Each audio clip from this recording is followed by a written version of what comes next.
to introduce Air Marshal Choudhury, who is the Commandant of the National Defense College in India. He is a third generation Indian Air Force officer who is alumnus of the National Defense Academy. And I want to share with you that he studied at the prestigious Royal College of Defense Studies in the United Kingdom. He also studied at King's College, London. Ladies and gentlemen, let me now invite Air Marshal Choudhury to present. Thank you. Thank you, Chair. Good morning to the distinguished guests, General Perez, Chair, fellow panelists, participants, and organizers. And thank you for the wonderful opportunity to participate in the 14th edition of this excellent conference once again. Being the last person in the panel to speak, by the time your turn comes, you start with a sinking feeling that everybody's covered all your points. And that's exactly what has happened today. So I will step back and there's so much ground which has been covered, so I will not waste time on the specifics. I'll do something different. I will sort of step back and take a little wider overview, concentrating on just three aspects, that is security, stability, and development. The old saying that may you live in interesting times could not have been more apt to describe the world today in more ways than one. The world, which till very recently was bound by globalization, has been turned upside down by a microscopic virus. And this is definitely not mankind's first brush with large-scale pandemic, but it's probably not since World War II that we have been faced with such a widespread disaster of this scale and magnitude. The knock-on effects have led to a sharp downturn of economies, mass-scale loss of lives and livelihoods, which has been exacerbated by trade wars, breakdown of supply chains, increased nationalism, and geopolitical jostling, a lot of which has been covered in detail. As nations jockey for their political interests, the concepts of national security has evolved today into a wider canvas of threats and challenges. The traditional perception of security is quite naturally, once upon a time, was related to a military binary. But the fact today is that security challenges are of an increasingly non-military construct, and there have been widening of very concepts of security and peace. Security has become more dynamic, complex, controversial, and contested across the world. Consequentially, peace, on the other hand, has become relative in its character. It is no longer the absence of threat or danger which is once central to the covenant between the citizen and the state. Today's threats and dangers are often beyond and outside the state's capacity to control or deal with. Not only the once separate baskets of traditional and non-traditional threats merged and their boundaries blurred, the proliferation of new age challenges, climate change, environmental disasters, technology-fueled cyber and digital threats, pandemics have all arrived at the very doorsteps of our homes and homes. Actually, the enemy is no longer at the gates, it's already inside.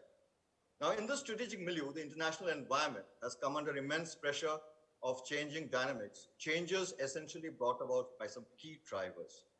So the first driver of change is the increasing geopolitical complexity, and this has come about to the growing number of independent, international, and transnational actors engaged in power play across multiple levels, national, the regional, and the global.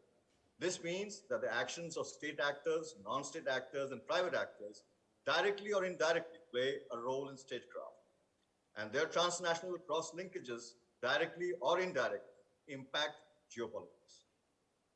The next driver is the sharp increase in the levels of uncertainty in everyday life and of the future, which has been brought about by this threat proliferation. Not only has the shape of future threats become more amorphous, in the years to come, there will be increasingly be less predictable, arise from diverse sources, and operate under the convenient cloak of anonymity. And the last driver, from my perspective, is that the conflicts and wars are no longer the recourse to resolve disputes or contestations. All measures short of war equally provide a wide array of coercive options.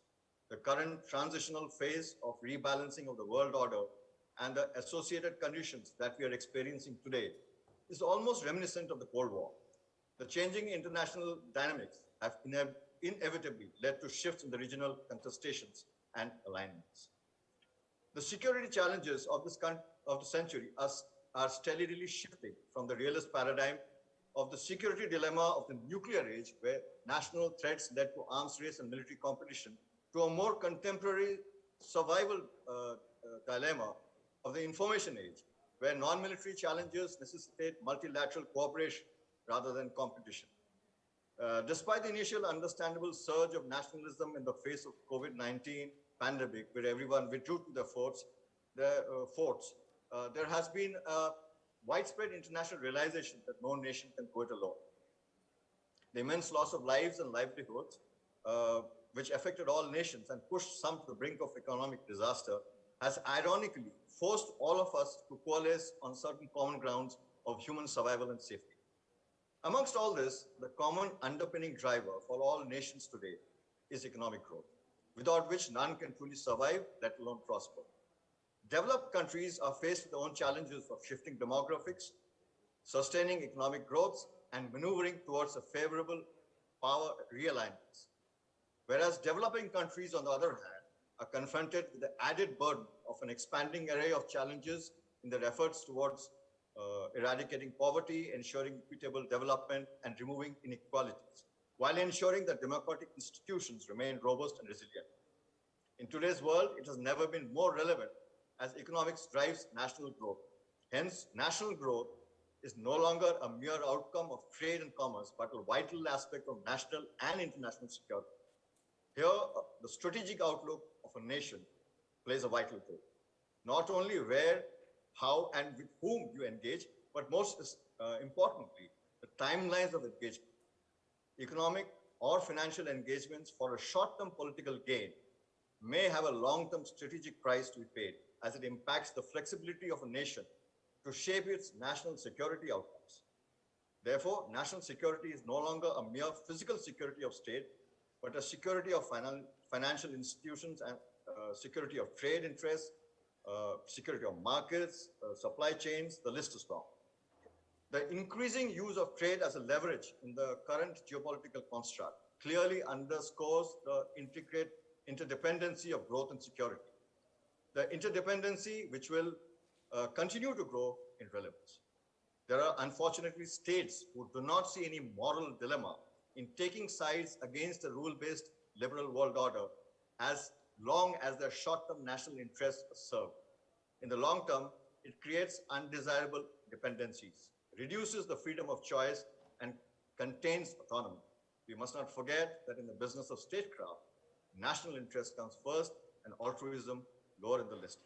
We must not forget that while governments change, citizens remain.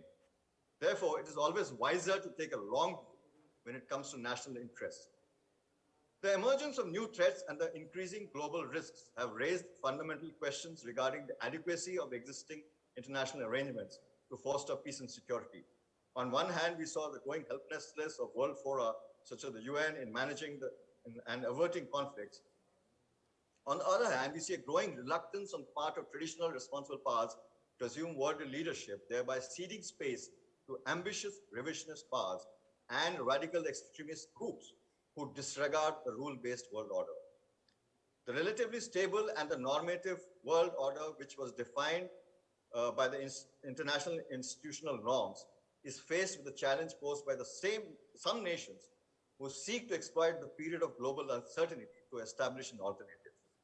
Now, while there are nothing wrong with alternative options, the problem is that at some point, it leads to nations being forced into a binary.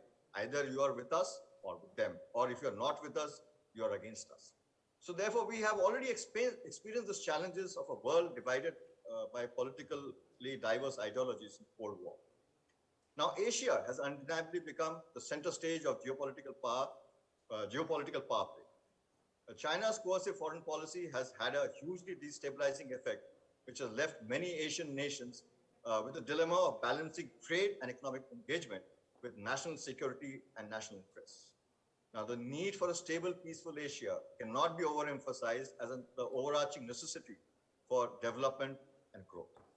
But the collective pushback from many leading nations and the absence of international support for China's recent actions in the region bring out an interesting aspect.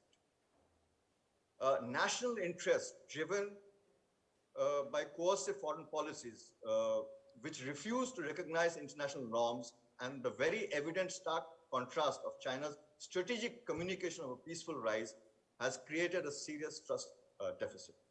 Like society judges an individual by the company he or she keeps, the same is true for strategic partners a country chooses. This is playing out as I speak today. 20 years of struggle of a nation for normalcy and stability has been undone by the support given to the Taliban to snatch power from the legitimate Afghan government. And the inability of unwillingness of the world to come to Afghanistan's support has given a religio-political jihadi militant group the strategic space and legitimacy. Now, this has created a truly dangerous precedent. It will have consequences, and the contours of which are already beginning to unfold. The failure of modern militaries trained to fight conventional wars with the best of equipment and technology and prevail against an unconventional enemy is the last point I want to make. Militaries of the world today have to adapt to a wider range of threats. Threat response and mitigation is no longer exclusively domain or within the capability of a single service or an agency or even a nation. The elusive gray zone threats require a wider basket of capabilities which have to be tailored to the threat rather than a one-size-fits-all approach. So therefore, I come to the end where I want to say that we are looking at a world or a future very different from the conventional past we have faced till now. There are already efforts underway to polarize the world into camps, but unlike the Cold War era today, we are looking at a future where there are several emerging significant powers who have a definite moral compass and who believe in a normative world order where all nations thrive and prosper. Powers who believe in global peace and coexistence and not global dominance. So it is time for these powers to come forward and assume a greater role and responsibility to rebalance the world towards stability, growth, and peace. Collective leadership by like-minded powers who look and address all of these challenges in a holistic manner is truly the way forward. The overlapping challenges and threats naturally has led to interdependencies to an extent that today it is almost impossible to act on any one aspect of security without it impacting some other aspect. It therefore begs an all-rounded comprehensive approach, which needs like-minded governments to analyze, strategize, prepare, and act comprehensively by integrating all its strengths to act towards a goal of common good. A common goal, along with some trust and faith, will go a long way. Challenges also provide opportunities, and today, amidst all the turmoil, a window of strategic opportunity has also opened for nations to rally and strive towards a common good with a common vision. If you want the rather hazy crystal ball to clear to be able to foresee the future, I will end with the words of Mahatma Gandhi, that we must become the change we want to see. With that, I finish. Thank you very much for giving me this opportunity to speak today. Thank you, Commandant. Especially thank you for highlighting the failure of standing armies to fight non-state actors. You specifically referred, I believe, to Afghanistan, but it applies to what happened in Iraq, in Syria, in Yemen, in Libya, and in many other conflict zones.